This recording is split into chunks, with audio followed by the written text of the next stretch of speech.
কি সুন্দর শান্তির বাতাস বইছে। কতগুলো দিন পরে এই স্বস্তির বাতাস দেখেই শান্তি লাগছে। আর এই বৃষ্টির দিনে বিছানা ছেড়ে উঠতেও একদম ইচ্ছা করে না, কিন্তু কিছু তো করার নাই, কাজ তো আমার জন্য অপেক্ষা করছে। তাই আর দেরি না করে বিছানা থেকে উঠেই পড়লাম। আর উঠেই বেলকনি দেখতে গেলাম।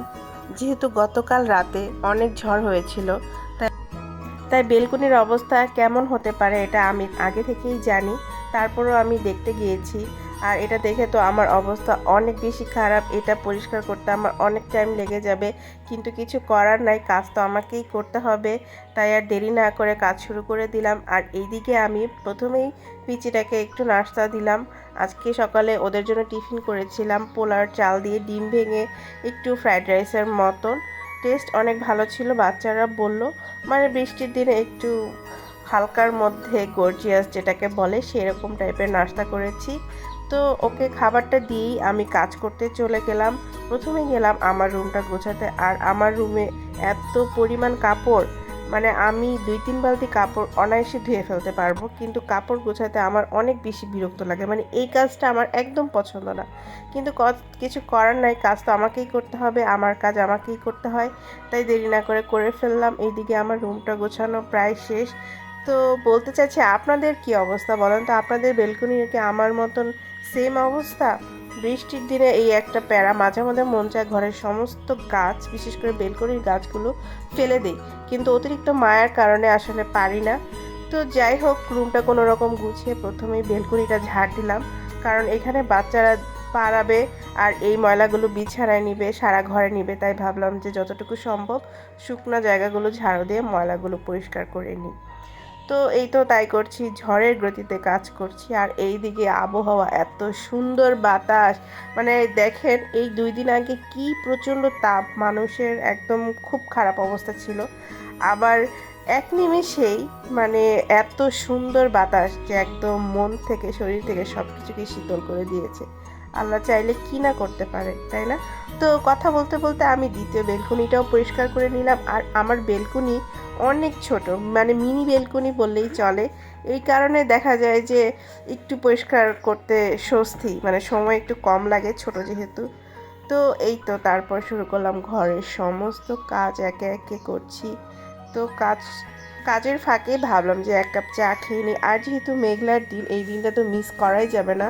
অতিরিক্ত গরমের কারণে এই কয়েকদিন চা খাওয়াই হয়নি ঠিক মতন। আর চায়ের পাতিলটা দেখে কেউ ভয় পাবেন না, কারণ বাসায় একজনের জন্য চা বানালে এই পাতিলটাই ব্যবহার করা হয়, আর ঝটপট এই পাতিলের চা গরম হয়ে যায়। তো এই তো চা বানালাম, ভাবলাম যে বেলকনিতে যাই একটু চা গ্রাফিক করি। আর এদিকে চা খাওয়ার পর তো ভাবলাম যে মাথায় একটু তেল দিয়ে নেই, যেহেতু ওয়েদারটা ঠান্ডা ঠান্ডা। আর আমি গরমের সময় একদম মাথায় তেল দিতে পারি না, মানে আমি প্রচুর ঘামি। তো গরমের সময় তেল দিলে আমাকে খুব বাজে দেখা যায়, আর আমি মাথায় তেল দিয়ে অনেকক্ষণ থাকতে পারি না। তো যেহেতু ওয়েদার ঠান্ডা, এই সুযোগটা মিস করা যাবে না, তাই আমি তেল নিয়ে বসলাম কাজগুলো করার আগে।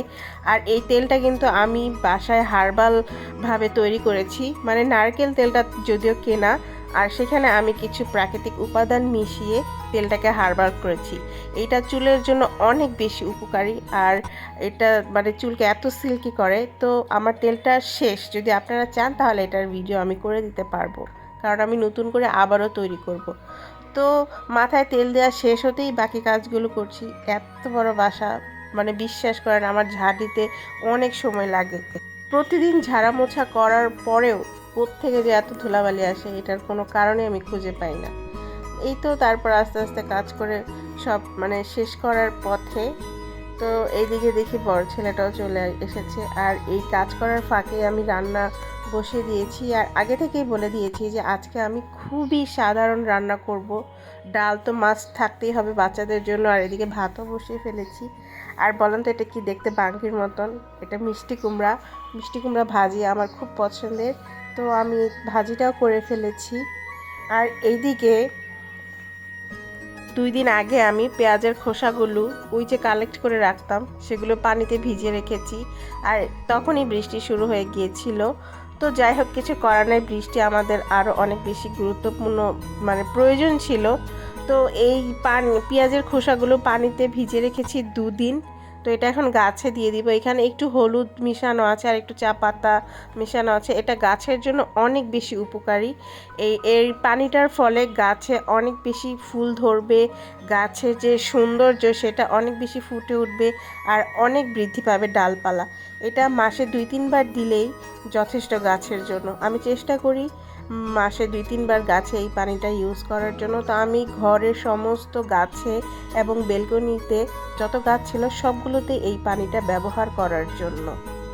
তো এই তো এটা, আর আমি যেহেতু ঘর মুছবো তাই ভাবলাম যে ঘর মোছার আগে এই পানিটা দিয়ে দিই। আর ভয়ের কোনো কারণে এই পানি থেকে খুব একটা বাজে গন্ধ আসে না। আপনারা চাইলেও এটা একদিন ভিজিয়ে রাখতে পারেন। আমি মূলত একদিনই ভিজিয়ে রাখি, কিন্তু বৃষ্টির কারণে মাটিগুলো যেহেতু ভিজাই ছিল তাই 2 দিন হয়ে গেছে। তো পরে যেহেতু আর কিছু করার ছিল না তাই ভেজা মাটিতেই পানিগুলো দিয়ে দিয়েছি। আপনি চেষ্টা করবেন যখন এই পানিটা গাছে দিবেন দেখবেন যে গাছটা যাতে শুকনা থাকে, মানে তার একদিন আগে থেকে গাছে পানি দিবেন না। তো এই তো কথা বলতে বলতেই আমি বেলকনিটা প্রথমে মুছে নিয়ে ময়লাগুলো ফেলে দিচ্ছি। আর আমি পুরোটা দেখাইনি যে আমার দেখেন ঘর একদম পরিষ্কার, আর বেলকনিটা দেখেন কতটা পরিষ্কার করে ফেলেছি আমি, আর কি সুন্দর লাগছে। কিন্তু আমি জানি এটা আবার একটু পরেই নোংরা হয়ে যাবে, কারণ প্রচুর বাতাস আর ধুলাবালি আসে, যেহেতু আমার বাসার পাশেই বিল্ডিংয়ের কাজ চলছে। তো এই তো এই ভিডিওটা ছিল আমার সকাল থেকে একদম বিকেলের আগ মুহূর্ত পর্যন্ত করা, মানে আমি সারাদিন কী কাজ করি। ঘর একদম চকচকা করে ফেলেছি। তো এই তো এটাই আমার সারাদিনের কাজ। ওয়েদারটা এত ভালো ছিল, মানে আমার বারবার বেলকনিতে যেতে ইচ্ছে করছিল। আর দেখেন কেমন মেঘাচ্ছন্ন হয়ে গিয়েছে। আমার বেডরুমের একটা মানে সৌন্দর্য কি জানেন, আমি বেডে শুয়ে শুয়ে এই সৌন্দর্যটা উপভোগ করতে পারি, ঝড় বৃষ্টি যেটাই হোক, মানে এত ভালো লাগে। তো আজকের ভিডিওটা এই পর্যন্তই। সবাই ভালো থাকবেন, সুস্থ থাকবেন। আল্লাহ হাফেজ।